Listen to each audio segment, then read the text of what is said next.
El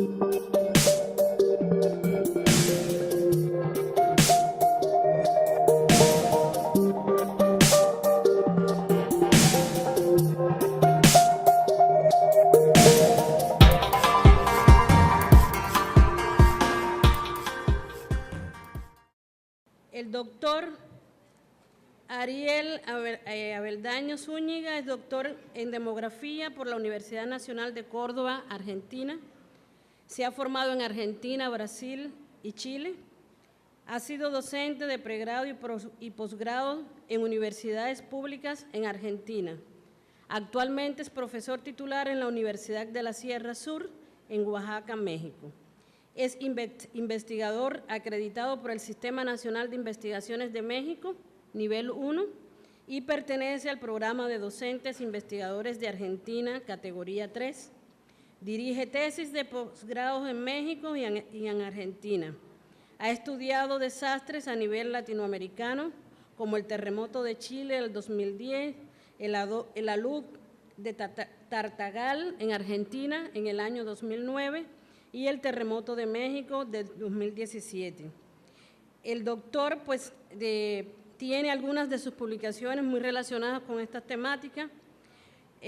Por ejemplo, tiene la publicación del terremoto del 2017 de México, Desastres en México de 1900 a 2016, Percepción del desastre y respuestas psicosociales en la comunidad de Tartagal, Argentina, Aproximaciones cualitativas a partir del alud del 2009, en revistas de salud públicas chilenas.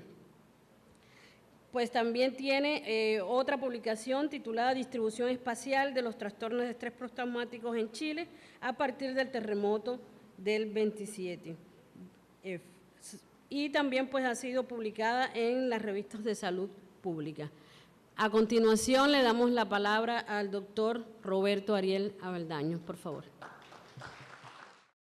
Ayer comentaba la doctora Scioli que después de un mes que suceden los terremotos, no hay mucha gente que digamos que se dedique a estudiar lo que pasa después con la gente. Bueno, nosotros sí somos unos de los pocos que nos ponemos a estudiar qué pasa con la gente ante una situación de desastre, ¿sí? Les voy a comentar un poco lo que hicimos, un trabajo que todavía está siendo llevado adelante por académicos de la Universidad de la Sierra Sur a partir de los terremotos del año pasado, ¿sí?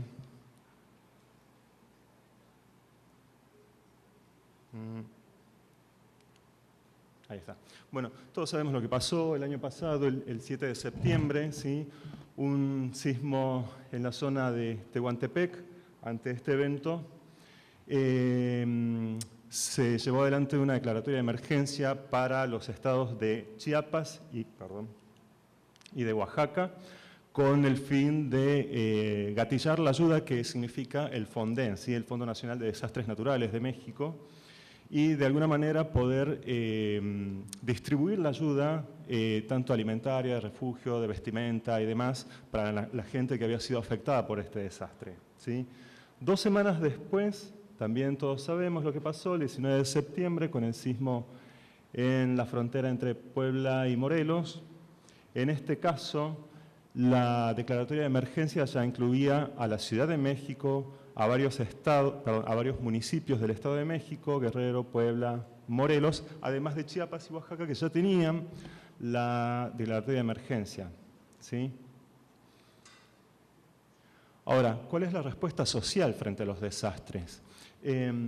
No todas las personas reaccionamos de la misma manera, ¿sí? Hay un costo psicosocial que representan los desastres para mucha gente, ¿sí? Ante el desastre, ante la situación compleja que vivía México el año pasado, mexicanos y mexicanas de este país y mexicanos y mexicanas que vivían en el exterior se desplegaron voluntariamente para poder llevar adelante procesos de ayuda, tanto en lo que tenía que ver con vestimenta, refugio, comida, alimentos, combustible, comunicación, ¿sí? El simple hecho de mandar un mensaje a la familia para avisar cómo estaba la gente, era importante para la gente que estaba sufriendo en este momento. Entonces, hubo una gran respuesta social, que es lo que nosotros vamos o estamos de alguna manera rescatando de lo que pasó en la situación de desastre del año pasado. Bien, hay muchos estudios, hay mucha evidencia que habla de que hay un efecto psicosocial después de un terremoto, ¿sí? No todas las personas van a responder de la misma manera al estrés que genera una situación de desastre. Algunas personas van a enfrentar la situación mejor que otras. El término resiliencia, disculpen, el término resiliencia así como tal fue bastante estudiado por la doctora Ann Masten de Minnesota. Ella estudió la resiliencia con niños y adolescentes. Ahora, ¿qué es el estrés postraumático? La Asociación Americana de Psiquiatría, a través del DSM-5, que es el Manual de Diagnóstico y Manual Estadístico también de Salud Mental, establece una serie de criterios clínicos para el diagnóstico del estrés postraumático. El primer criterio es el A. Dice que tiene que haber una exposición a la muerte, lesión grave o violencia sexual, ya sea de manera real o como amenaza inminente, en una de las siguientes tres formas, ¿sí? Como experiencia directa, es decir, que le esté pasando a uno mismo, o como testigo presencial de ese suceso que le esté pasando a otra persona. Y el tercer criterio, o la tercera forma para el criterio A, es la exposición repetida o extrema a este suceso traumático. Y lo pongo en rojo porque hipotetizamos que pudiera estar pasando algo similar con los dos sismos del año pasado. Recordemos que tuvieron una diferencia de 2 semanas en su ocurrencia, ¿sí? El criterio B es la presencia de síntomas de intrusión, ¿sí? Son aquellos sueños, recuerdos que están asociados a la situación traumática y que vienen a tu mente y te invaden permanentemente, ¿sí? Por eso se llaman intrusivos. El criterio C es la evitación, ¿sí? Uno evita hacer determinadas cosas que están asociadas al suceso traumático. Por ejemplo, podría ser evito entrar o subirme a un ascensor o evito entrar a un edificio de más de X pisos. El criterio D son las alteraciones negativas del estado de ánimo que se pueden expresar a través de ira, enojo, ansiedad o, por el contrario, a través de síntomas depresivos. Y el criterio D es una importante hiperreactividad o una importante alerta ante signos que puedan estar potencialmente asociados al evento, ¿sí? Por ejemplo, si escucho una sirena de una ambulancia o de un auto de la policía, podría estar asociándolo a las sirenas de la alerta de sismos, ¿sí? Y el criterio F dice que la duración de B, C, D y E debería ser de al menos un mes, ¿sí? Es decir, el diagnóstico clínico se establece con el criterio A más todos estos durando al menos un mes.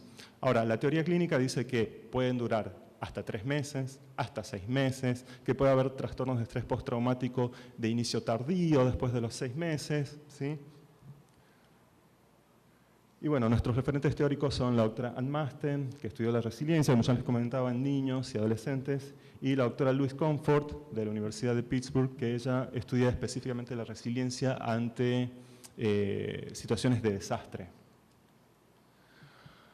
Ahora, nosotros tenemos, como para complejizar un poco más la temática y el problema que es de nuestro interés, que es el estrés postraumático, el sufrimiento psicosocial y la resiliencia,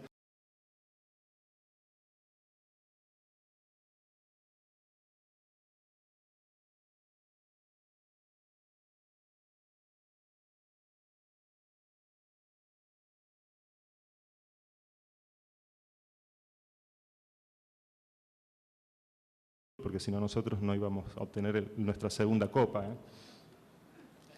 Bueno, teníamos entonces el sismo del 85, el primer sismo del 2017 y el tercer sismo del 2017. ¿Sí? ¿Podría haber una hiperreactivación de síntomas a partir de este complejo 85-2017? Probablemente sí, no lo sabemos. Bueno, lo estamos investigando, ya les voy a comentar. Y todo este complejo de reactivación 85-2017 y los posibles signos de trastornos de estrés postraumático estarán afectando la resiliencia de la gente? ¿Sí? Esos son nuestros principales interrogantes. ¿Para qué sirve estudiar esto? ¿Para qué sirve estudiar la resiliencia y el sufrimiento psicosocial, el estrés postraumático? Porque quienes estudiamos la situación de desastre en sí, es decir, todo lo que pasa después de que ocurre un evento, decimos que se puede actuar o se puede hacer prevención en tres fases. Antes del desastre, en lo que es planificación, prevención, mitigación, preparación de la gente. En la fase durante el impacto, durante el desastre, se puede mitigar todo lo que esté sucediendo. Y en la fase de recuperación se puede trabajar con rehabilitación, reconstrucción y demás. Naturalmente que mientras más precozmente se trabaje, los daños psicosociales van a ser mejores, ¿sí? Mientras más tardíamente se trabaje, evidentemente va a costar un poco más. Hay muchos antecedentes de estudio de sufrimiento psicosocial y de resiliencia a partir de situaciones de desastre, por ejemplo, el del tsunami del 2004, el del huracán Katrina, el terremoto de Haití en el 2010 y el terremoto de Chile. Creo que hay un colega de la Católica de Chile que va a hablar más tarde. Bueno, acá sí nosotros tuvimos, yo hice una estancia de investigación en la Escuela de Salud Pública de Chile y ahí tuve la oportunidad de estudiar estrés postraumático en la población afectada por este terremoto. Me preguntaba qué pasaba con México, ¿sí? México tiene realmente un importante caudal de investigación en resiliencia, pero básicamente está orientada a ver la resiliencia frente a la situación de violencia, ¿sí? No hay prácticamente nada hecho sobre resiliencia y desastres.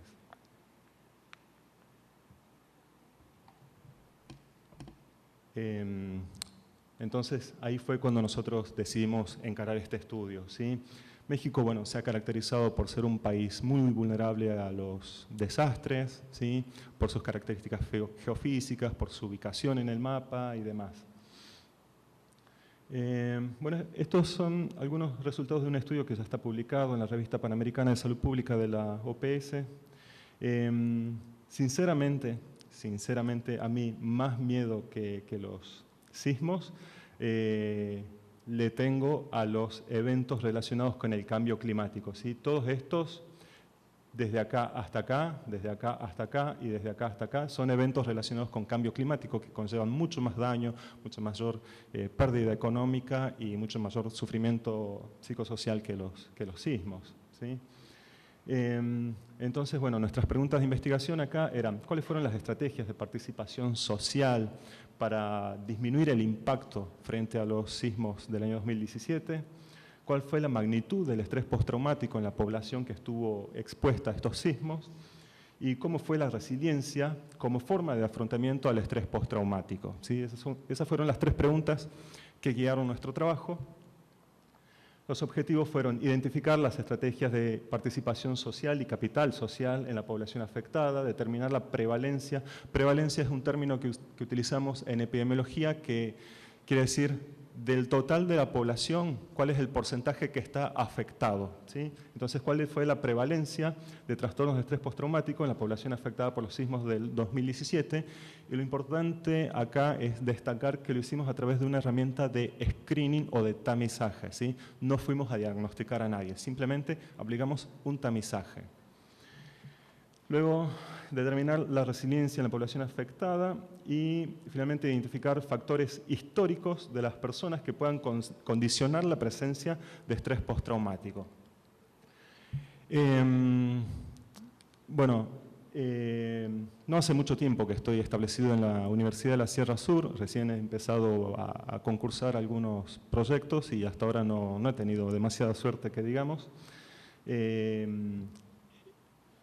CONACYT ha determinado que uno de nuestros proyectos no era pertinente en su momento para la sociedad oaxaqueña, era relacionado a los desastres, entonces decidimos seguir adelante con este proyecto, digamos, con dinero de nuestro bolsillo prácticamente, y desarrollamos este estudio en donde primeramente determinamos la población y las áreas geográficas que íbamos a pesquisar o que íbamos a hacer el screening, y decidimos que debíamos orientar el estudio hacia Ciudad de México, Chiapas, Estado de México, Morelos, Oaxaca, Puebla y otros estados, pero como una sola categoría en conjunto, digámosle como resto del país, ¿sí? El estudio lo llevamos a cabo entre octubre y diciembre de 2017, es decir, después de un mes de sucedidos los sismos, para poder cumplir con los criterios diagnósticos para estrés postraumático, y es decir, entre el primero y el tercer mes, ¿sí? El diseño muestral estuvo bastante acorde a lo que nosotros ya habíamos aplicado con el estudio chileno. El estudio chileno, la encuesta post-terremoto chilena, incluía una serie de módulos que ya se los voy a mostrar. Lo primero que hicimos después de la estratificación geográfica por estados fue estratificar municipios, es decir, decidir cuáles eran los municipios más afectados y dirigir allí la encuesta. Habíamos pensado en un N muestral mínimo de 250 personas por estado y un N muestral total de 1.500 personas para todo el país. Y como no teníamos un ejército de encuestadores para que vaya casa por casa a hacer la encuesta, decidimos hacerla de manera online. Luego de tener la muestra completa online, utilizamos algunas técnicas econométricas para corregir la muestra, ¿sí? Con algunos factores de ponderación que se suelen utilizar en encuestas de hogares. Ahora, bueno, este fue el formato de la encuesta online. Bueno, esta es la primera pantalla en realidad, donde estaba incluido el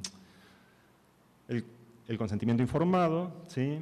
Le hicimos a través de formularios de Google, ¿sí? Que sirven para hacer encuestas, y luego la lanzamos al campo, no se sorprendan, a través de Facebook, ¿sí? Pagamos publicidad a través de Facebook, la hemos publicitado, y Facebook tiene una herramienta con la cual uno puede dirigir hacia determinadas zonas geográficas el impacto de la encuesta, digamos, o del link que uno quiera publicitar, ¿sí?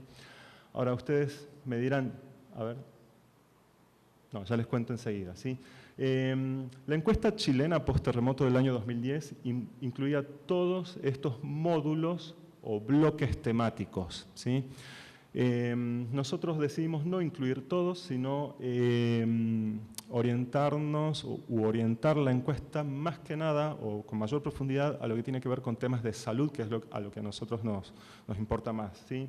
Un primer módulo de residentes, que es de caracterización sociodemográfica de la población, luego un módulo de salud, en qué manera el sismo había afectado tu salud, cómo te habías atendido los problemas de salud que habían sido disparados por el sismo, las estrategias de participación y capital social, los daños a la vivienda, el estrés postraumático, y decidimos incluir esta última, que no estaba incluida en la encuesta chilena post-terremoto, que nosotros sí la incluimos acá, que le hemos llamado módulo de resiliencia, ¿sí? ¿Cómo hicimos la pesquisa o cómo se hace la medición del estrés postraumático? A través de escalas, ¿sí? Cuestionarios ya validados, estandarizados que existen para hacer esto. Hay muchos, ¿sí? Una de las escalas, la más utilizada, la más ampliamente difundida, es la escala de trauma de Davidson, que fue validada al español en el año 2000 y que tiene una sensibilidad muy alta, es decir, que puede captar los verdaderos casos positivos con una gran precisión y que puede captar los verdaderos, o que puede descartar, mejor dicho, los verdaderos casos negativos también con mucha precisión, ¿sí? Esta escala de trauma de Davidson tiene 17 ítems y valora la gravedad y la frecuencia de los síntomas de estrés postraumático de acuerdo a los criterios de DSM, ¿sí? Que son los que les había comentado hace un rato, a través de recuerdos intrusivos, reexperiencia, evitación e hiperactivación. Si le pueden dar clic, por favor, acá en la flechita azul para mostrar la escala. Un clic a eso, muchas gracias. Estos son los 17 ítems, no se ve muy bien, les pido disculpas. Se puntúan los 17 ítems tanto en frecuencia en una escala del 0 al 7 de nunca, a veces, 2 a 3 veces, 4 a 6 veces por semana o a diario. Y los mismos ítems se vuelven a puntuar en una escala de gravedad desde nada, leve, moderado, marcada a extrema gravedad, ¿sí? De nuevo, por favor, acá en volver, en la flechita azul. Muchas gracias. Entonces, la escala total puede tener un puntaje que puede ir entre 0 y 136 puntos, ¿sí? Totales. Los autores de la escala dicen que un punto de corte en 40 sería indicativo de síntomas de estrés postraumático, ¿sí? Indicativo. Vuelvo a repetir y refuerzo esta idea porque no hicimos diagnóstico clínico. El diagnóstico clínico del estrés postraumático únicamente lo puede hacer un médico, de preferencia un psiquiatra, ni siquiera los psicólogos pueden diagnosticar. Entonces, esto solamente te hace un tamizaje, ¿sí? Te dice, probablemente tengas síntomas de estrés postraumático, debes consultar a un médico para que te diagnostique o no. Entonces, esta escala fue incluida en la encuesta y la hemos aplicado en los 1.539 respondentes que tuvimos como muestra final. Para medir la resiliencia utilizamos una escala también muy difundida que se utilizó por primera vez en el año 2003, tenía muchísimos ítems, después se fue reduciendo, se fue acortando, se fue validando, se fueron probando nuevas versiones de esta escala hasta quedar en una escala de 14 ítems, que es la que se utiliza actualmente y tiene una muy alta fiabilidad, que nuestro estudio nos dio de 0.83, 0.65, 0.70 para arriba es una muy buena fiabilidad realmente. Y esta escala de 14 ítems mide el grado de resiliencia individual considerado como una característica de una personalidad positiva que permite la adaptación frente a un suceso traumático, ¿sí? El score o el puntaje final de la escala puede ir entre 14 y 98 puntos con varios puntos de corte. Una resiliencia muy baja entre 14 y 30 puntos, una resiliencia baja entre 31 y 48 puntos, una resiliencia normal entre 49 y 63, luego tenemos resiliencia alta y muy alta. De nuevo, por favor, clic acá en la flechita azul. Muy bien. Esta es la escala de 14 ítems de resiliencia, la ER14, que se puntúa en una escala de acuerdo, escala tipo Likert le llamamos, de 1 a 7 puntos, ¿sí? De nuevo, por favor, aquí, clic en la flechita azul, muchas gracias. Y esta escala, entonces, también fue incluida en la encuesta que hicimos. Ahora, se podría pensar que existe un sesgo de autoselección. Hay mucha gente que es como muy... se resiste un poco a las encuestas online, ¿sí? Un poco para respaldar nuestra metodología, tenemos dos cosas para decir. ¿Existe un sesgo de autoselección? Sí, pero no nos interesa. ¿Por qué? Porque la escala de trauma de Davidson debe ser aplicada únicamente en personas que estén expuestas, verdaderamente expuestas a un suceso traumático, ¿sí? Y esto era lo que despertaba nuestro anuncio de encuesta cuando fue publicado. Es decir, las personas que habían sido verdaderamente afectadas son las que empezaron a contestar la encuesta. Luego, el uso de encuestas online para hacer tamizajes o pesquisa en cuestiones de salud mental es ampliamente difundida. Acá yo simplemente le pegué los 10 antecedentes más actuales de encuestas online referidas a salud mental. La lista seguía, era mucho más larga. Entonces nos quedamos tranquilos. Adicionalmente a esto,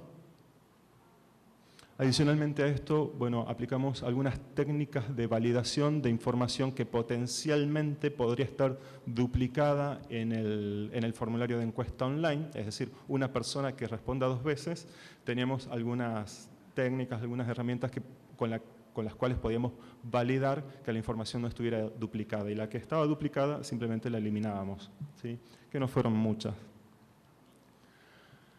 Finalmente, finalmente para identificar los factores históricos de las personas que pudieran estar condicionando la presencia de estrés postraumático, que eran aquellas que ya peinan algunas canas, ¿sí? Mayores de 40 años. Hemos decidido aplicar algunas entrevistas cualitativas, estas las está haciendo uno de los psicólogos del equipo,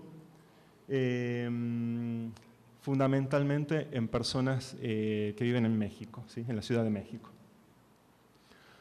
Bueno, resultados preliminares, porque todavía no está del todo concluido el estudio, ¿sí? Tuvimos, en esta columna vemos los N muestrales para cada estado, ¿sí? Chiapas, nos quedamos de las 250 encuestas que nosotros teníamos como objetivo para aplicar en cada estado, el que no cumplió fue, y nos preocupó un poco, fue Chiapas. La verdad es que en Chiapas había un clima de malestar generalizado bastante importante y nosotros no queríamos seguir reavivando ese malestar, así que decidimos retirar la encuesta de Chiapas y redirigirla a otros estados. En Ciudad de México y en Oaxaca obtuvimos la muestra más grande, 320 y 320, y luego prácticamente siempre nos acercamos o pasamos al 250, que era nuestro objetivo, ¿sí?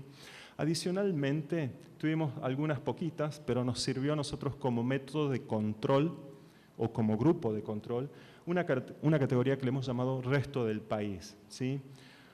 ¿Por qué decidimos utilizar esta categoría resto del país? Para poder tener una medición basal, ¿sí? De gente que no hubiera estado expuesta a los sismos y medir en ellos cuál era el estrés postraumático. En el estudio chileno, a nosotros esta medición basal nos había dado 4.4% de la población, entonces por eso decidimos mantener esta categoría, que aunque con muy poquitas personas, nos servía a nosotros para mantener un control sobre el valor basal.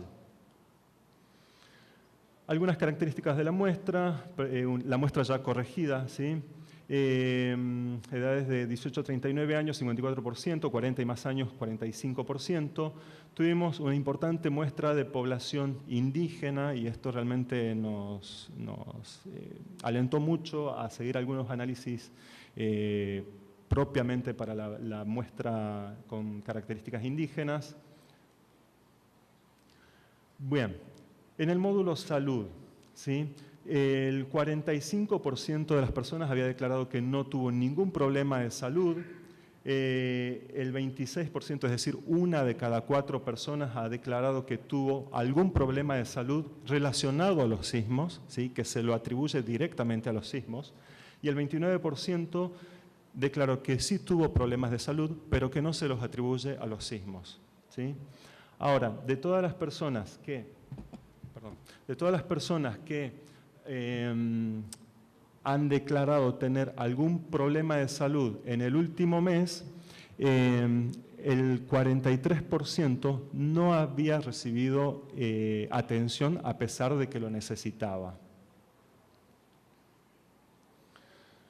¿Por qué no recibieron atención? Por muchos motivos. Los más importantes era porque no lo consideraban necesario o bien por dificultades de movilización o de acceso a los servicios por causas del sismo, ¿sí? Es decir, muchas instalaciones de salud también habían resultado dañadas o destruidas y eso había dificultado el acceso a muchas personas. También incluimos una escala de autopercepción del nivel de salud, que es una escala que va del 1 al 10. Mayor de 5 es cuando percibís tu salud, digamos, de una manera buena a excelente, y 8 de cada 10 personas la habían percibido entre buena y excelente. El módulo viviendas, de las personas que habían estado expuestas al sismo, el 6.9%, y esto es demasiado bajo, solamente el 6.9% de las personas declaró tener un seguro para sismos en su vivienda, y esto naturalmente está vinculado con la adquisición de la vivienda a través de un crédito, ¿sí? En el caso chileno, este porcentaje no lo tengo muy presente en este momento, pero era muy superior, ¿sí? Esto en algún momento lo vamos a volver a reanalizar porque queremos ver qué pasa con los mecanismos de transferencia de riesgo en cuanto a la cuestión seguros, ¿sí? Seguros y vivienda. El 54% de las viviendas de las personas encuestadas había resultado con daños mayores, menores o con destrucción total. El 27.5% todavía no sabía qué hacer con las reparaciones a ese momento, estoy hablando entre octubre y diciembre, ¿sí?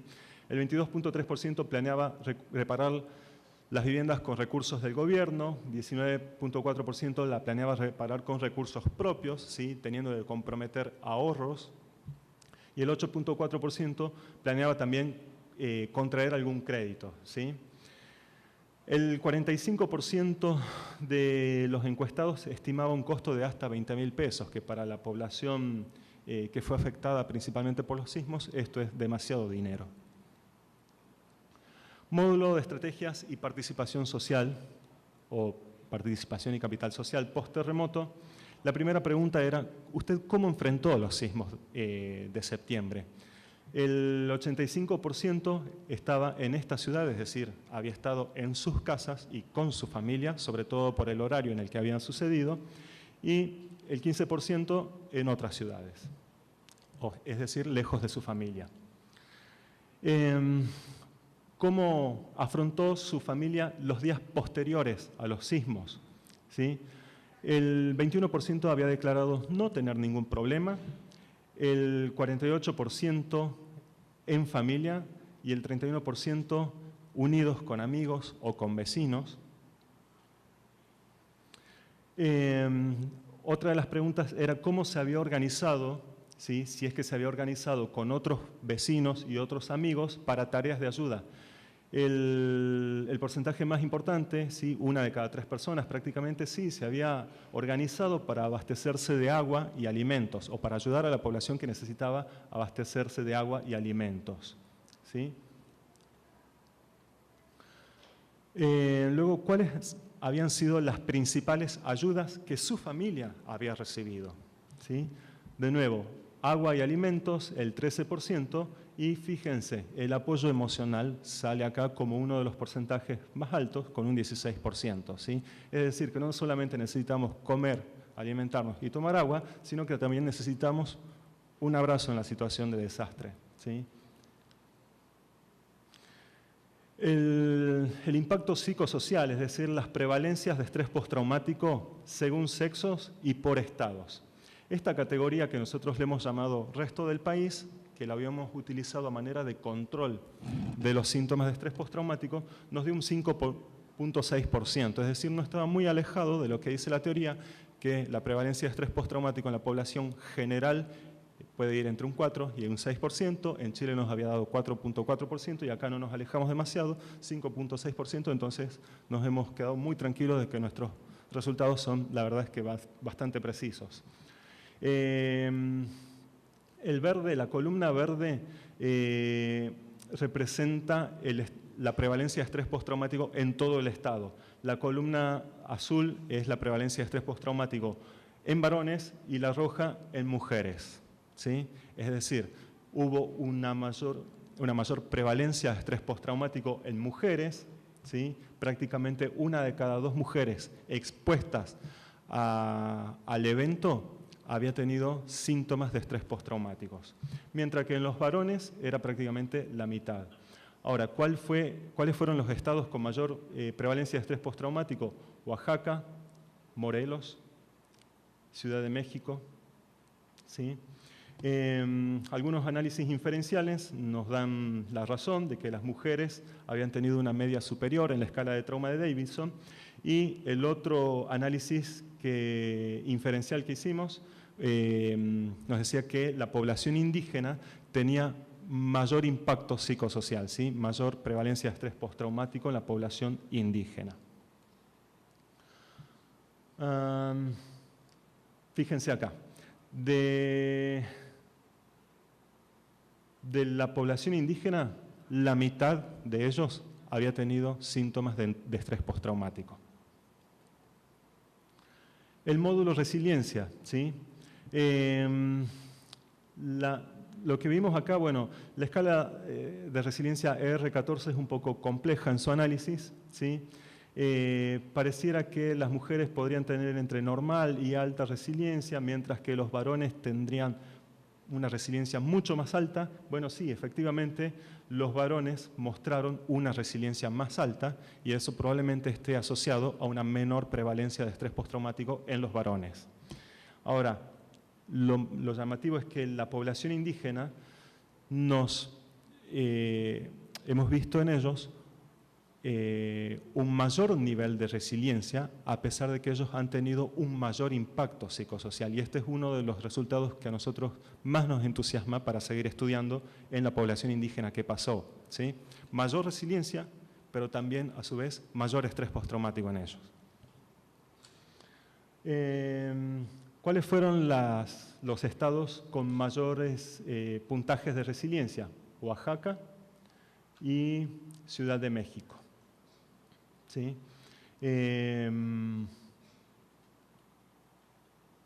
Bien, esto fue un análisis multivariado, un modelo logístico para ver definitivamente, bueno, cuáles eran